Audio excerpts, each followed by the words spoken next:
So I think if we can go back to the first principles, that kind of innocent in thinking where you're not clouded by what is cool and sexy and what will get you the next round of funding and the buzzwords, and now the buzzword is AI. So I think you need to cut all of that and say, what's my customer saying? And the second thing I would say is people, right? 11, 12 years back, I think I was listening to something from Sanjeev Bikhchandani, and he said that for people to build something large, they need to share, right? And they need to get the right people. So, Lenskart would not be what it is if they were not people who were joining the workforce.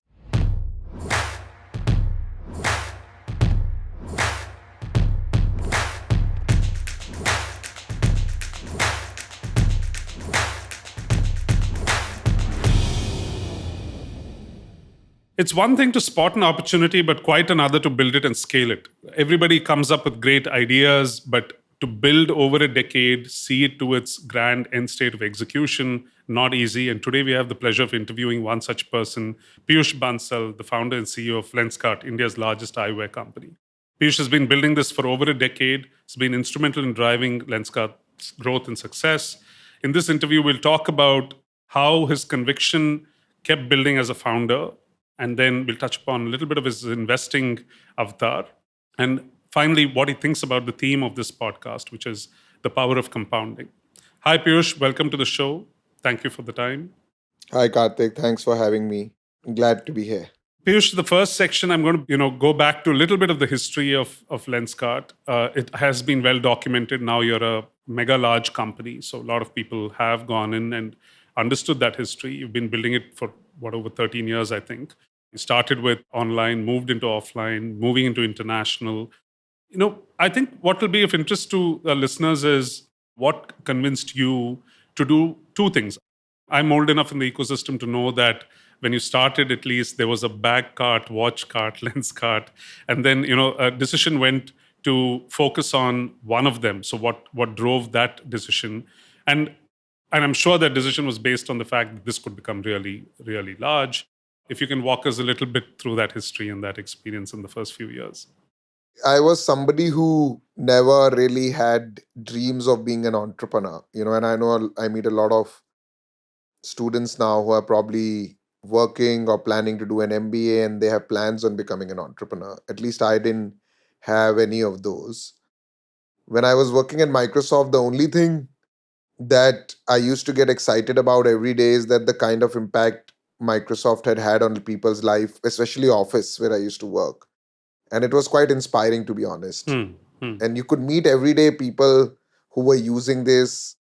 One fine day, I thought, why shouldn't I do something which is more revolutionary than incremental? Because while we were solving some very great problems at Microsoft, and I could see back home, I've now been outside for some time, 5-6 years, that there were bigger problems to be solved. And I think it was the initial thought. And I'll tell you why this kind of links back to Watchkart, Bagskart, because so that was the initial thought. And then when I came to India, I kind of hustled, tried different things. But the idea at the core, which was sitting in my head, is that I want to do something revolutionary. Whether I do it with someone or I do it myself, but I wanted to do something in India. And I wanted to do something which was not incremental. Those are the two things. And the third thing in my mind was I wanted to do something with tech because I used to enjoy that piece. So somewhere in the initial 1 or 2 years when I tried a few things and started getting to a few like-minded people who could kind of connect on that whole let's solve some big problems kind of attitude, I came across this problem of vision, and it was, sometimes reading helps a lot. You're not reading to find the next business idea, but you're reading, right? And when you read, right. or even, when you read, like somebody could be listening to this podcast, Yeah. and through that, some thought may emerge for somebody. Absolutely. So this vision was like a big problem. I read somewhere that, India is the blind capital and 75% people in India who need specs are not wearing specs. So it kind of triggered that, wow, why is nobody solving it? And I think I was at an age at that time where things were not as rational and logical as, oh, let's look at the market size, see whether there's a business. It was all like, okay, let's try and do That's how Lenskart was born. It was a team of, actually, it was the garage of where I'm sitting and speaking right Oh, now. is it? Okay. I live about 100 meters away from here. This is my parents' house. Okay. And we were in a garage right here, like maybe a few meters below where I'm sitting right Oh, now. that's lovely. Yeah. And it was like 14 of us in a basement Hmm. working with different ideas. Almost everybody was like just fresh out of college or was interning. Hmm. Hmm. Hmm. And we said, okay, let's solve this problem. And I think so that was the genesis of it, right? We were so obsessed about doing something transformative. And now we said, okay, let's give vision to 50% of the India. I still remember those early days on early lines. So, and somewhere as we started that journey, venture capitalism happened where somebody reached out to us because I had no experience in raising money, nor that was on the cards anywhere at any point in time for me. But Yeah. Yeah. because of destiny and our good luck, Chirate, former IDG, reached out. TCM Yeah. Venkatesh called us and said, what are you guys up to? I think e-commerce was hot that day. Very hot. Yeah. We said, okay, yeah. And they said, do you have a business plan? But we did not have one, but we said we can prepare one. Yeah. And, that's how it all started. And one thing led to the other. We signed an investment in literally a week. We didn't really negotiate that much. We have already been doing this for 2 years. So Yeah. Yeah. we know it's hard. Yeah. That's how it was. And then very soon after raising investment, it was all this TAM and market size and let's see if we can build an online titan kind of conversations happen. Understood. And in our innocence, again, we were like, okay, let's keep doing, let's, okay, open watches, bags, jewelry Yeah. to answer, ask that question. Because now we were in a different race. Correct. The race of, building a large business. Build a large business, GMV, revenue, next fundraise, all of that. Yeah. And we raised a second round also with Ronnie. Screwwala was a second I investor. remember. Yeah. Yeah, he had just started Unilaser and he visited our factory come office in Okla where we were running eyewear, watches, bags, jewelry. And then almost 1 year into, both Ronnie and TCM being partners, I was sitting at Ronnie's house on a Sunday and we was just questioning me. Ronnie was asking, what do I want to do? And I think somewhere I said that I want to transform and give glasses to these people who don't have it and give glasses to 50% of India. So I think that conversation kind of was not a work conversation. We were not sitting with the paper or a diary. I still remember we were sitting in a corner where there was sea breeze coming in Ronnie's sea facing house. Yeah. And we were casually talking. And from that emerged that if this is what I want to do, Ronnie said, then why are you doing everything else? And at that time, Karthik, we were like 10 crores a month in revenue, and 8 crores used to come from these watches, bags, jewelry, because, these were expensive products. Glasses were not so expensive. And we had a very large, you can imagine, 70% of our team was doing something else, and Correct. 30% was doing glasses. Mhm. And I think in the conversation also came that, Ronnie was asking, where do you spend time? And I was telling him, I spend 80% of my time on doing Lenskart. And the rest I've hired leaders to do. So, yeah, I think in that moment, Ronnie told me, if you were to do Lenskart, then I will give you more money. And you don't, in a way that you don't have to go out in the market and raise money. And we'll keep it a fair valuation, etc. And my only condition is I am the only one who should be putting money. So, yeah, and I think I thought about it, went back to Delhi, slept over it, and I kind of took a decision. Yeah, that's what I want to do, right? That's what I left. The thesis seemed to have come from there. Yeah. So we went back to the roots. I was not into entrepreneurship because I felt that this is more monetarily better or anything. I was doing it pure out of a very simple emotion. So I kind of take that call, and then TCM said, Ronnie can't do it alone and I need to be part of it. So they both kind of came along and we agreed that screw the 10 crore of revenue, let that vision stick. And I think from 10 crore, we went to 2 crores. And it wasn't like we could not raise money at 10 crore. We could have. It wasn't like we did it because there was no money. We did it purely because of the vision. So I think it's sometimes important to have that thought clarity. And I think that has stuck with us for now.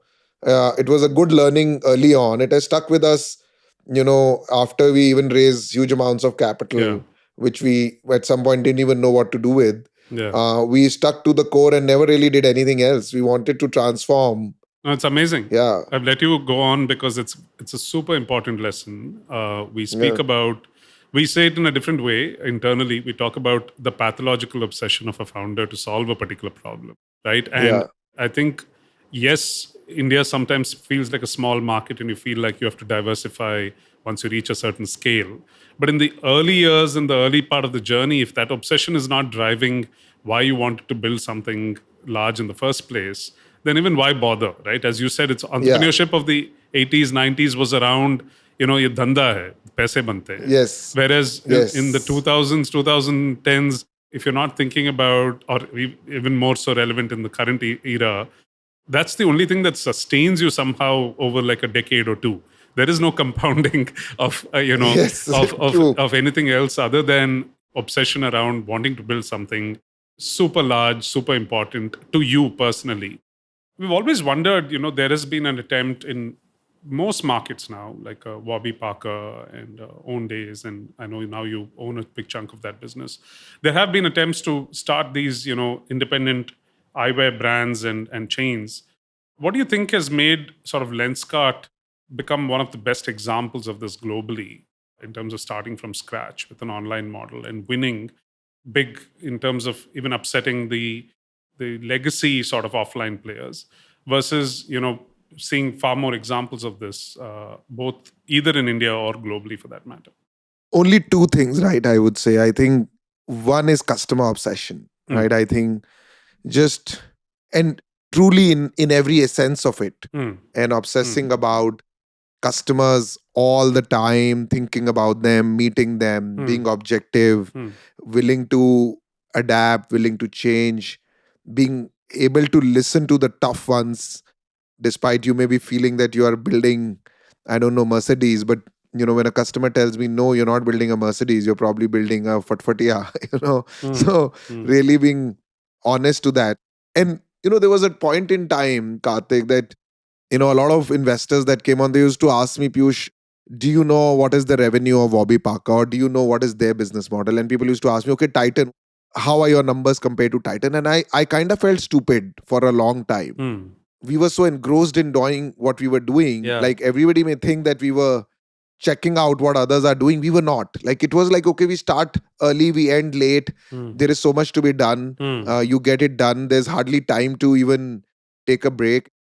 But it was obsession of a very different kind. It's like, okay, Mm.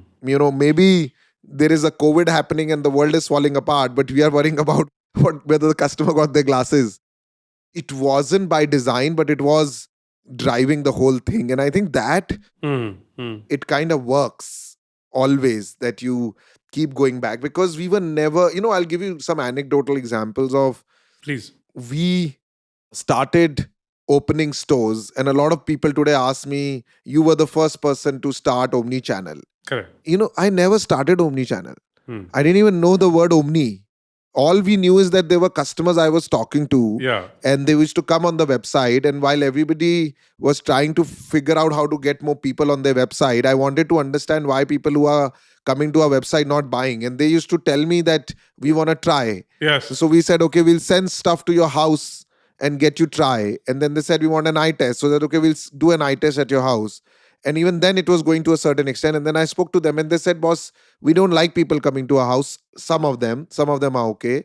And we want to go and, but investors would say, oh, the home model is very exciting. And, this is truly Uberization and all. That's right. But these people are saying, I like to go in a store. Yeah. Right. So I said, okay, I'll open a store. Like that's how it started. Right. And then we felt, okay, why keep inventory in the store? Because these guys just want to try in the store. That's So we correct. can still deliver it like an e-commerce order. So I think if we can go back to the first principles, that kind of innocent in thinking, where you're not clouded by what is cool and sexy and what will get you the next round of funding and the buzzwords, and now the buzzword is AI.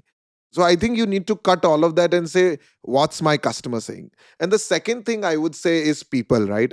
11, 12 years back, I think I was listening to something from Sanjeev Bikhchandani, and he said that for people to build something large, they need to share, Mm. right? And they need to get the right people. So, Lenskart would not be what it is if there were not people who were joining the workforce. And amongst every people who would join the workforce, I would kind of very early spot on or get a feeling that I need this person to be there with me for long term, right? Because this person is changing the game. And I think that joining those people to the group, and pretty much all of them who I wanted to join have stayed on.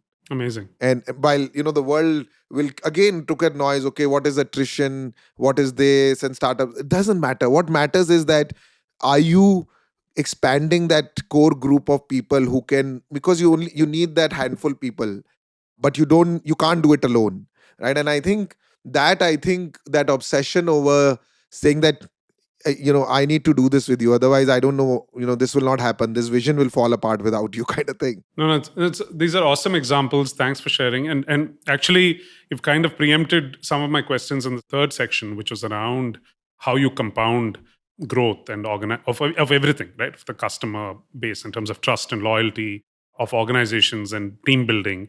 And each of the points that you raised are pointing already, are giving me answers to that section where you're saying this is what you always focused on. And I'll ask one more question, then we'll move to the Indian customer and the Indian market around, D2C brands and how you've been one of the pioneers. You're my favorite example when I cite to various investors, global investors on the macro level, or my LPs. Though we are not a investor in you, we do talk about the potential of the market using the Lenskart story. So I'll come to that in a minute. A couple of things. I think, going back to your personal journey, some things we know that these things don't scale, but we yet have to do them. And, they're not things that necessarily compound.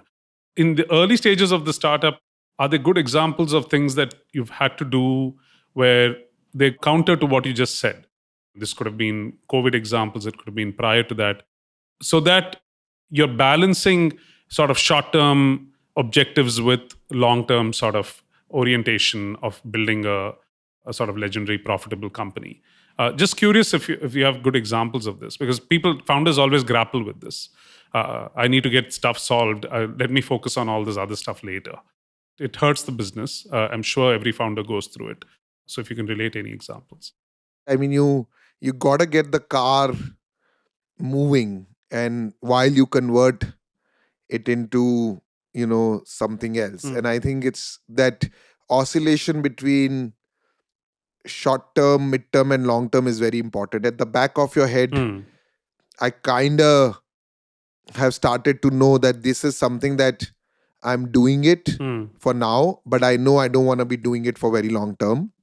And that acceptance is there, right?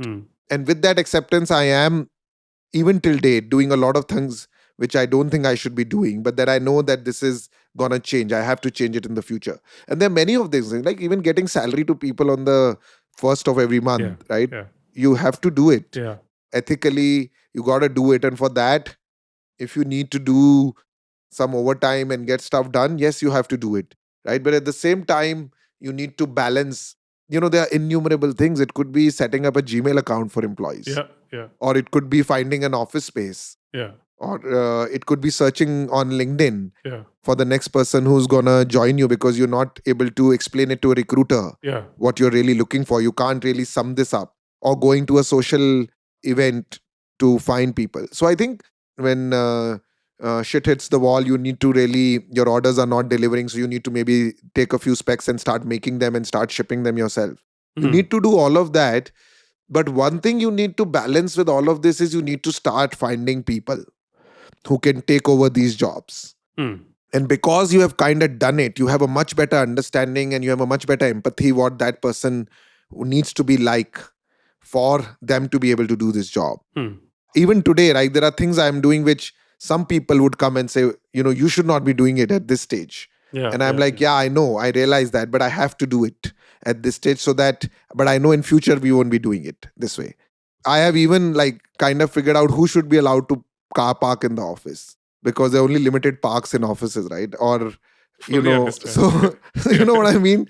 Yeah. And somebody outsider say, why is the CEO doing it? Because there's no one else to do it right now. We don't have an HR operation function, so you got to do it. While you built, with extreme focus on, from what I'm hearing from the story, this was pardoned or excused for a long time in the Indian ecosystem, growth at the cost of anything, and capital was assumed that it will come. When did that thought process sink in at Lenskart, and started reorienting the company or orienting the company to saying, hey, we need to survive for 10, 20, 30 years. These are fundamental to the business and cannot be ignored anymore.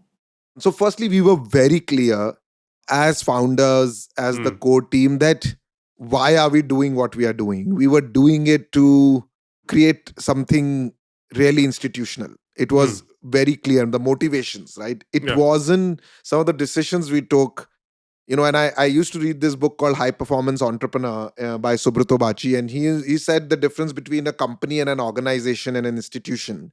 We were very clear that we wanted to create an institution which is not short term, and it needs to be really long term and sustainable. That was the question you kind of start looking at. We always used to study what Maruti has been able to do. And then if we found, Chirate, and, they knew Manish Choksi, and we said, can I get a meeting with Manish and understand how they built Asian Paints? Yeah. And then when TPG came in, there was Manish Chokani, and I remember we were sitting with him. And Mm, I asked Manish that, you've been in this journey for so long. And I remember having a conversation what Maruti has done in India. We want the Maruti brought the comfort of a four-wheeler to a lot of Indians. We want to do that. And in that conversations, it's kind of coming out clearly. Then if we want to do that, then we need to think long term. And we also need to ensure that at least at a unit level, whatever we are doing, we should be doing it in a sustainable way at every unit. It could be hiring people in terms of sustainability. It shouldn't be like, okay, let's hire people, forget about tomorrow, what will happen. Or it could be like, okay, what should be the margin I should be making on this product for it to be sustainable? It's not like, okay, let's sell it for loss today and in future it will be all okay. Or it could be thinking about costs of where you should be operating. We were operating in Faridabad for the longest time, right? yeah. And for over 7 8 years, and everyone when they looked at our visiting cards, they say, "Oh, Faridabad." I would say early on that whole institution building, and because even people used to ask that, okay, what is your plan? You want to sell this company, start another company? Like, that's not what we want to do. So from that, the pieces were already in place, and Mm, then at some point when we said, okay, we always used to question why is it not converging towards profitability if all the mm, pieces are in place. mm. And despite all the pieces being in place, I can tell you sometimes you don't hit the profitability. And I have like always kind of touched it and then not get there, and touched it and kind of not get there. And till we started realizing that for it to happen, it just requires a little bit more discipline. We were like 80% there. We just needed a little bit, 20% more conversations around it. And looking at when you're reviewing your weekly numbers, can you just, okay, we would only review customer. Can we also review some of the other bit? And it started happening kind of automatically. I won't obsess about it. I think obsessing about revenue and obsessing about profitability is dangerous. Obsessing about customers is what I would always do. But at the Good. same time, I would want to build a discipline that, okay, I'm aware what I'm doing and I'm doing it to make it sustainable. By the way, I'm obviously wearing Lenskart. I couldn't be wearing anything else. Thank you. So basically, avoided wearing reading glasses for maybe the better part of 4 5 years as I turned 40, and then realized that it's inevitable. But kind of going back to the example of your customer, I think the hesitation was always, I need to go to an optometrist. I have to go and check my eyes out, and so then I started seeing Lenskart stores pop up, and so the motivation to walk in became higher. I didn't know at that juncture what the store experience was like and how inventory works. I guessed a lot of what you were doing intuitively. I mean, as a VC, I would say that was the right way to run it. I just loved the fact that everything was as per my guesstimate when I walked in first into your Pedder Road store. And since then, for the last 5 years, I've only bought Lenskart, and I probably rotate, 2 to 3 pairs every year because I either lose them, break them, whatever, scratch them, and pretty much live off them today. So I'm a very happy customer, and that's why I said I speak the customer experience to people who want to hear the India story.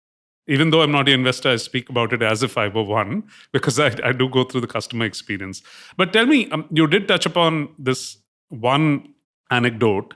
But given where you started from your vision, how do you think this eyewear market, or this sense of people recognizing that they need to pay more attention to their eyes, and have you made this fundamentally easier? Have you expanded the market as much as you thought you would, or are you slowly nudging away at, unorganized offline share that existed before you came in? What do you think you've done as Lenskart in the market? A bit of both, but largely market creation, I would say. Hmm. Hmm. We kind of were very firm view, again, very, very long term. We could see that two things we were seeing, that A, myopia is growing. I remember I once visited my sister in Mumbai. She said that I have to now watch television closer to where I used to, but I would not get my eyes checked, kind of thing, right? So it was becoming clearer to me that people are coming closer to the TV, but they're not getting their eyes checked. So fundamentally, we have people who need glasses, Yes. but they are not getting their eyes checked. And that we established very clearly. And the problem is not about money, problem is not about rural, problem is really in our houses. Hmm. So we have to create an ecosystem where we can do eye tests. Hmm. We do 50 lakh eye tests a month now, Karthik. Amazing. I think we kind of said very early on that we will do 1 crore eye test a month. And we hopefully should get there next year. Wonderful. And then we can say 10 crores, etc. So we knew that we need more people to do eye test, because if they do eye test, they will discover. Today, about 60% of eye tests that happen at Lenskart are people who have never got their eyes tested before. Amazing. Yeah, this used to be, by the way, 60% is a remarkable number. Yeah. It used to be the number that budget airlines used to cite in 2005-6 as the number of people who took a flight every day who had never been on a flight. Yes. How crazy market expansion can be when it starts happening. Yes. So that was one underlying thing, that yes, there are people who need glasses, they don't get their eyes tested. So let's open up the platform, democratize it, make it super simple. And if you know your Lenskart store, nobody hopefully tells you that you have to buy from us to be able to get your eyes tested. Yeah. We took it. And that is why we continued the home service, because we knew we were reaching more people. Yeah. So that was one. And second, I'm a big fan of Uniqlo, right? Yeah, so am I. So am I, by the way. Yeah. Every trip overseas, something gets bought. at Yeah. Uniqlo. Yeah. And now it's in India, so it's easier. But and I kind of felt that, look, what is happening to the world now. There is so much innovation happening. People are buying, and I was talking to somebody and he said, these are my slow running shoes. Hmm. And in these conversations, I was speaking that people are talking about not shoes, not 4 shoes. There's always slow running. Forget about running. Earlier, the conversation was sports shoes. Yeah. Then it said running shoes and walking shoes. Now it's long run, marathon running shoe and a fast paced running shoe. So what was becoming clearer is that at some point in the future, this has to happen to eyewear. Yeah. People will, if we give them products which will improve their quality of life, that is where that part you said, maybe we are taking, either taking unorganized to organize, or telling people, okay, why own one? Why not own 5? That's right. That number which used to be 1 glasses every 2 years is expanding to 4, 5, 6 glasses every 2 years. From both personal experience, I can see my wife go through this. So yeah, you're right. Once you hit 40s, essentially the market suddenly opens up like crazy. Privately, all of us are going. We're through doing the it same now thing. in villages, Karthik, and which was again part of something transformation I personally wanted to bring. Now in Rajasthan, we would have some 500 women scanning people's eyes in villages. Amazing. Right? And the problem is huge, right? The problem is very huge. I can imagine. Yeah, they've never been exposed to this eye care itself. Yeah. Yes. And so the choice of, I'm sure it's not either or, it's both, but you're essentially, you're committed enough to this segment clearly that you're going down to segments that could never access this product. Yeah. And you're also seemingly going overseas, you're buying into other sort of brands in the regions. Where do you see this journey going? I mean, is it in these two directions equally, and is this enough to sustain you for like the next decade? Is there a big difference between how you viewed the market in the first decade and the second decade? Is where I was actually coming. I don't know if I viewed the market in any way, but yeah. But I did kinda, only for the first decade, it was all about, yes, there are people who need glasses and we want to give them glasses. So let's make awareness and access and affordability were the only three things, the three A's. Make people aware, give them access to vision care, and make it affordable. Hmm. The only other thing which I would have added in the second decade is the piece about let's give them so much greatness in improving their quality of life. What we tell people is we are 20 years behind in eyewear Hmm. as compared to apparel, shoes, and every other lifestyle category. Let's bridge that difference. Let's get people what they truly deserve in that area. And we kind of sum it as the first 10 years were only about letting people do more, which means if you can't even see, you can't do. And the next 10 years is also about letting people be more. So combine the do That's more nice. and be more. So that's how I'm looking at it. And on the international part, I think this problem of myopia is pretty big in Southeast Asia, right? And Hmm. Hmm. the latest I was reading an article in The Economist which said 80% people are myopic now in Southeast Asia. Hmm. And when I think of the next 10 years and not 2 3 years Hmm. alone, Hmm. and I see the kind of transformation that we are able to bring in India, and because we wanna still dream bigger, we felt that let's make attempts and see can we solve this problem for a larger set of people in India, Southeast Asia, Middle East. And that was really the thought process. And so we are very early in that journey. Got it. When we started doing some experiments, we realized the same problem of people not getting eyes tested, people not getting enough access, people not getting awareness and affordability are very similar. As much as you may feel that these countries That's have a right. lot of money, and but Yeah. these countries also have a lot of cost if they have a lot of money, and Correct. they're all struggling when it comes to this, and they want to avoid to the extent that they can avoid Yeah. getting their eyes tested. So we kind of found those patterns, so we started investing in it with a 10-year view. Awesome. And then two questions on market before we get to compounding. You're building this massive facility in Rajasthan. Is that Yeah, you? that's true. So I think historically, India, when Lenskart was in its early years, perceptually, it felt like your manufacturing bases were overseas.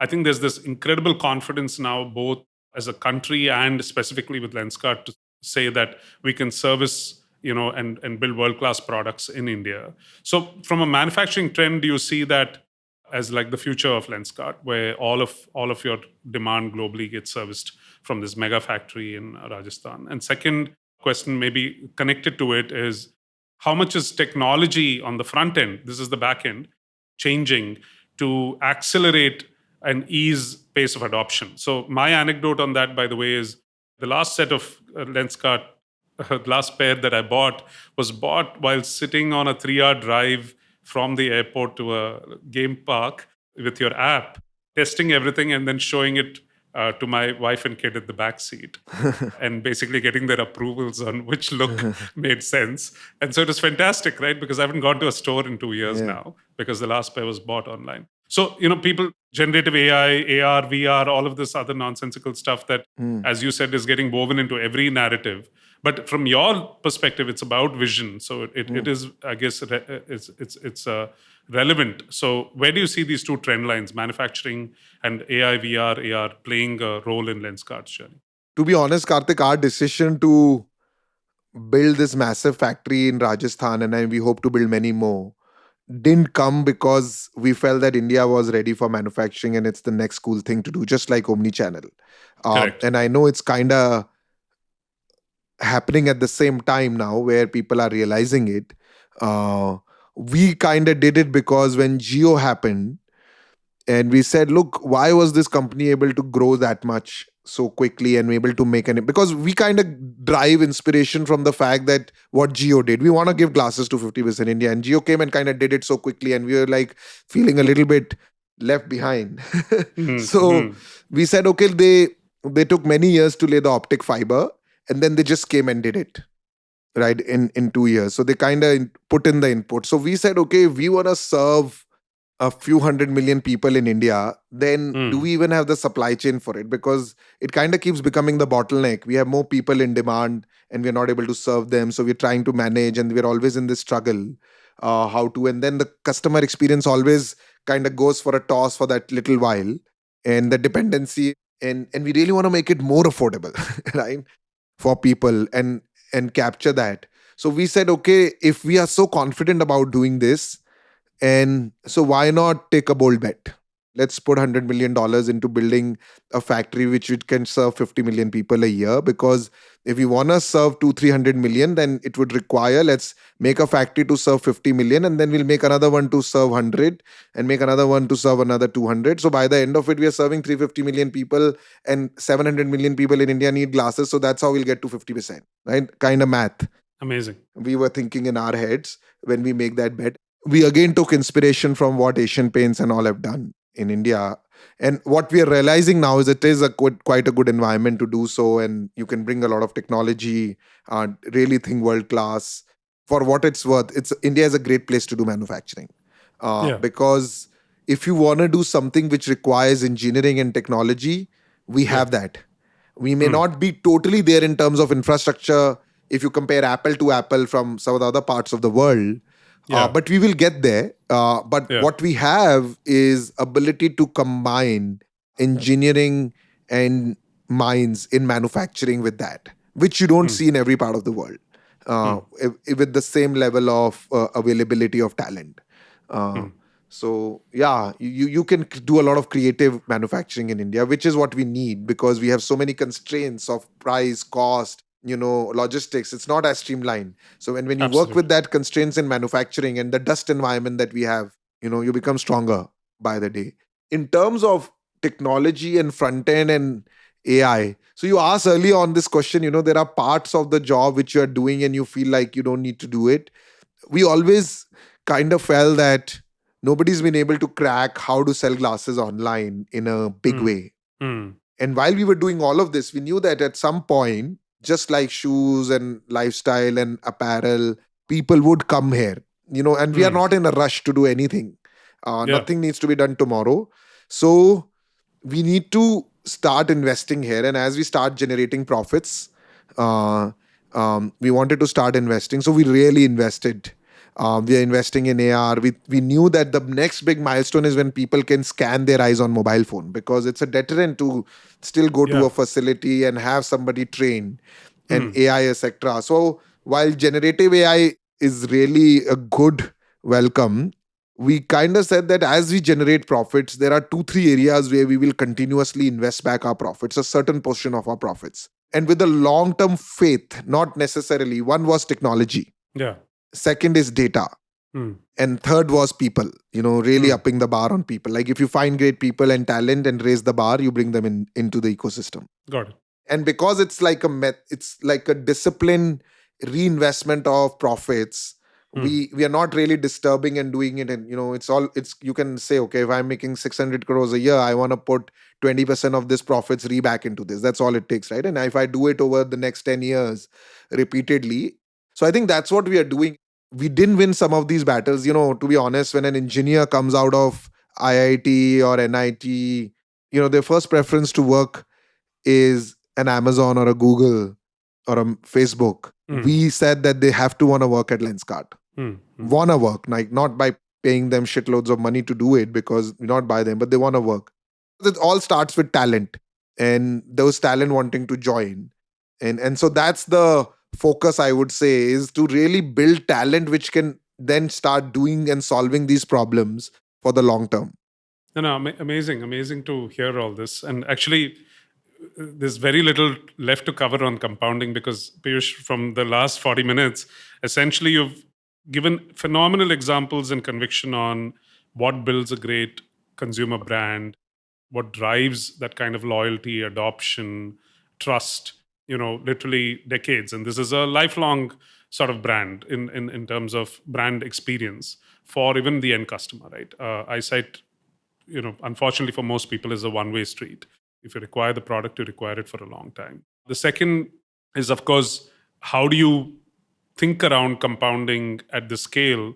Impossible to do it without building like a defining culture that looks for quality, excellence, aspirationally to be one of the best companies neck to neck with any sort of big MNC out there. Mm. And I think you've expounded enough what drove you to build in that fashion. All first principles thinking, which has been fantastic. And third is, this balance around delicate balance around profitability and growth. So never endanger the company, but basically, grow knowing that you can get profitable if you have to, but basically investing in Yeah. whether it's technology or people or, Yeah. or other areas. So I think these are the ingredients per se. You've touched upon all of them.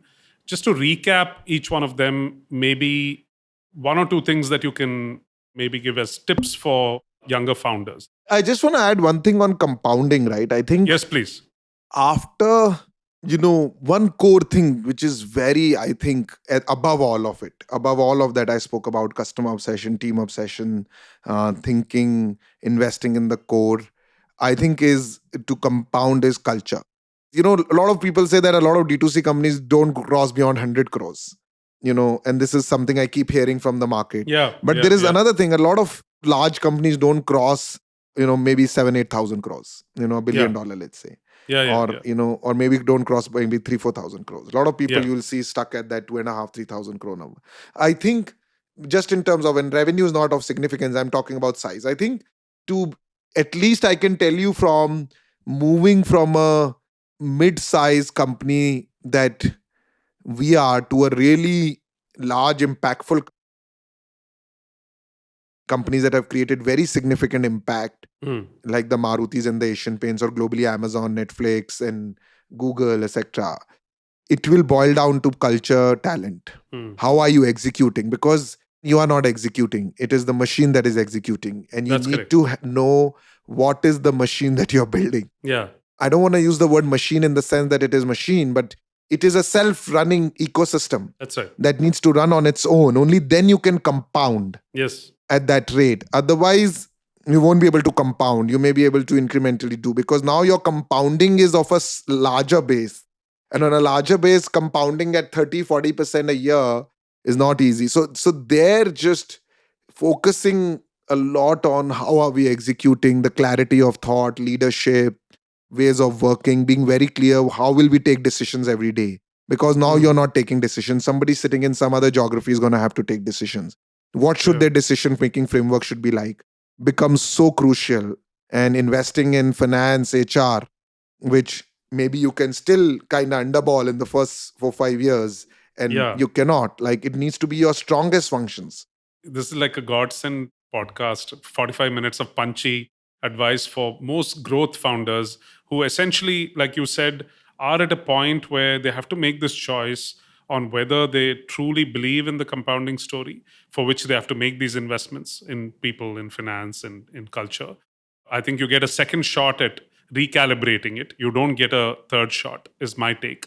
If you can do this in the first 6 to 9 months, fantastic. You're building legendary companies.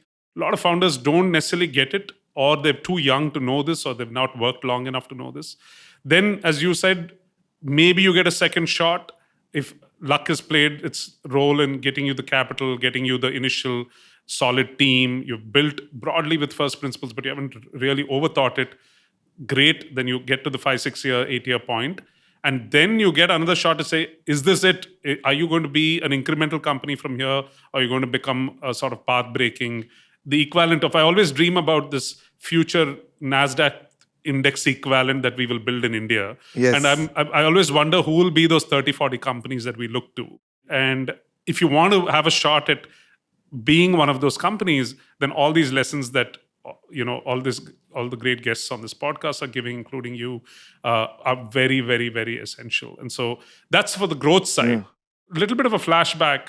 What are the tips for young founders? I mean, that's the top of the funnel, right? And these are all great lessons Yeah. once you've reached a certain scale on all three aspects. So the first one, which is customer brand compounding and obsession.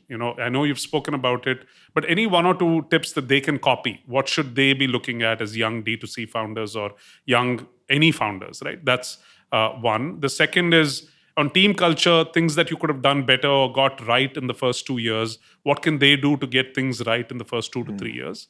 And the last part is this, one assumes there'll be capital, but a lot of people, as we know, the funnel sharpens dramatically, right? At Series A, at Series B, etc. So, how early do you need to build a sustenance muscle? Like, meaning, If I don't get capital, can I survive? Right? Is that practical? Maybe not in a lot of businesses, but I think in at least half of the business, it is possible. We're seeing late bloomers a lot in our portfolio, and you can be lucky, you may not be. So capital investors, because you need them to be able to compound to your glorious state in a record pace and time. Uh, of course, the customer who's your biggest financier in some sense by buying your product, and your team, which you can never get to. If you can flash back to the first 3-4 years and give tips to founders on what they Yeah, can keep their eye on the ball on a few of these things that you got right, or mistakes yeah, you made which they shouldn't yeah. make. Either way is fine, but they're learnings either way. Firstly, and it's have a lot of clarity of thought of what the impact that you want to create, right? And Hmm. or have that clarity of thought. I'm doing this for this. At least you. If not, forget everybody else. You should be very clear why you're doing it, what you're doing, and what is your motivation of doing what you're doing. And that could be different for different. I think that clarity of thought is very important. Hmm. And then translating that clarity of thought to the rest of the people so that they are clear what, because sometimes not having that clarity and what some people say purpose Yeah. is because then you are in this world where everybody has a point of view, but the only person who doesn't have a point of view is you, right? And then you're kind of like a football moving from one direction to the other, because somebody's saying, okay, you're a bike company, somebody's saying, no, you're a EV company, somebody's saying, oh, no, no, you're a battery company, because that's what makes sense, because you don't know what you want to be and what's Yeah. motivating you. So Yeah. I think over above, and then of course I'm assuming everybody knows customer obsession, team obsession, these are kind of known things, but having that is very important. You have to build something real, and you have to know that the honeymoon ends, everything ends, and all glory is gonna be fleeting. And just because you raise your $2 million right now and now you're in the news and ET writes about you, don't assume that this is you have arrived in life. That for you arrival is what you should know, what is arrival for you. It just lets you be at peace and not get carried away along with a lot of things. I don't know if that makes sense. It's poignant and philosophical, and it's again, young founders should hear more of this absolute No, and clarity I and think it's truth. important. Why it's not philosophical is I think it's important to say things for you to make them happen. I know you could Yeah. go and say, I want to change the world and whatever, but if you don't even say it and you know Yeah. that Yeah. I Yeah. want to do it, it won't happen. But at the Yeah. same time, what happens is that you get all these VCs, you meet around people, somebody will say this, somebody will say this. If you don't know what your point of view is, it becomes kind of difficult. I had this question around how do you see? I know you play a role in on television as well, but broadly, I'm sure you meet hundreds of entrepreneurs. What do you look for in founders when you're making that intuitive? I know it's an angel bet, it's an intuition Yeah, bet, and sometimes but you go wrong. You may feel that no, no, of is course we all go wrong. But what are you trying to gauge in that very short period of time around founders? that clarity, to be honest, Okay. that clarity and desire to go make that change. And you may later get surprised sometimes that that's not the motivation, which is totally fine. Yeah, you don't have enough time to judge it, Yeah, and you don't yeah, have but enough time to judge it. But yes, I do think that having a clear mission, purpose, and it can change. I'm not saying it should not change, yeah, yeah, is important to me. The second thing I would say is that after now having invested in many of these yeah, companies and early stage founders, I think they focus a lot on just sales and marketing. For them, the only way to grow a business is marketing. Like if you ask them what is yeah, one thing you need, I need to market. I think my product is good, everything is good. And I would just leave two thoughts with them. yeah, One is it's not just important to be good, yeah, it's important to be great. So 1x, 2x, okay, your product is good, you like it, people like it, your packaging is good, people like it, you like it, it's okay. And now you need marketing to sell it. yeah, I have a different point of view for you. Make it great, make it 10x better. That reduces your need and desire, and focus there. Marketing will happen when it will happen. These things are there. That's not what you need right now, early stage. You avoid it till you can. But focus on making things so better, 10x better. Like, and 10x is like I'm half the cost, but I'm 10x in quality, right? And that mm, is how you think about it. And the second is focus more on people. Like I see every founder, early stage founder is like, how do I find people? I'm not able to pay salary. You have to be the recruiter.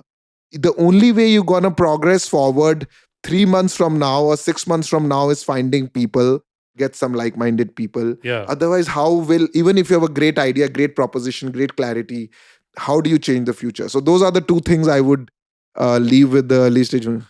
Great advice. I think like a delighted customer is far better marketing than anything, any marketing Yeah. dollar you can put. They sell the product, far more than anything, any marketing dollar will. And I think this people point, I first heard it in my early days as an investor from Naveen Tiwari, who told me that he was in the interview room for the first 400 or 500 employees that InMobi ever had. Yeah. Right. And same with Aditya Ghosh. Yeah. When we interviewed him we had a founder session in the pandemic, and he said the same thing. I think for the first 500-700 employees of Indigo, his core role was actually to be in every interview, trying to judge whether this person had those values and can build long term. Because it's kind of thing, right? If I'm doing sale and I'm doing marketing, I'm using my time judiciously. But if Yeah. I'm interviewing, leave that job to HR or Yeah. no. It's a psychological barrier, and I think it Yeah. has to be crossed. We're just going to do a fun segment around these rapid response questions. Okay. We'll run through a handful of them, and then we'll call it a day. What does wealth mean to you? I think some people have it by destiny. And I don't know why they have it.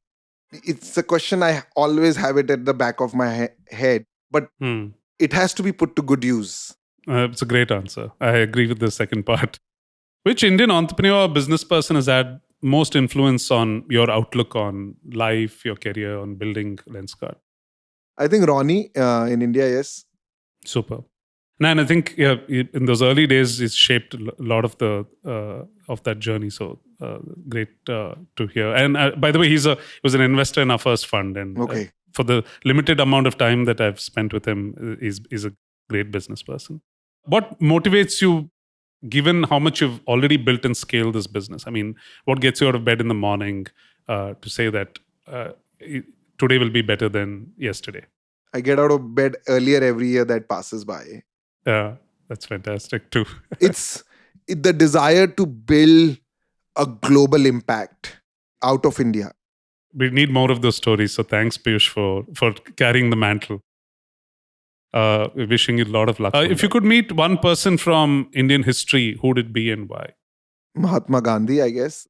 Yeah, he's always an intriguing guy. Yeah, I think he kind of had his own view, very opposite of what everybody, and carried it forward. So going back to that same element of having a view. Great reason for it. Any other startup that you wish you had founded that you really admire from the recent past, last 10, 15 years? I won't say I wished I would have found it, but I admire, I think First Cry is one of them. I think they're doing a good job in terms of, again. And happiness is? Today, Lovely. Live in the moment, sir. Yeah. Thanks, Peyush. I think, this perfect end to a fascinating, full of insights kind of conversation. I think listeners will love it. Again, thanks for being super candid. No, I enjoyed it. Yeah, no, I'm glad. It's important that my guests enjoy.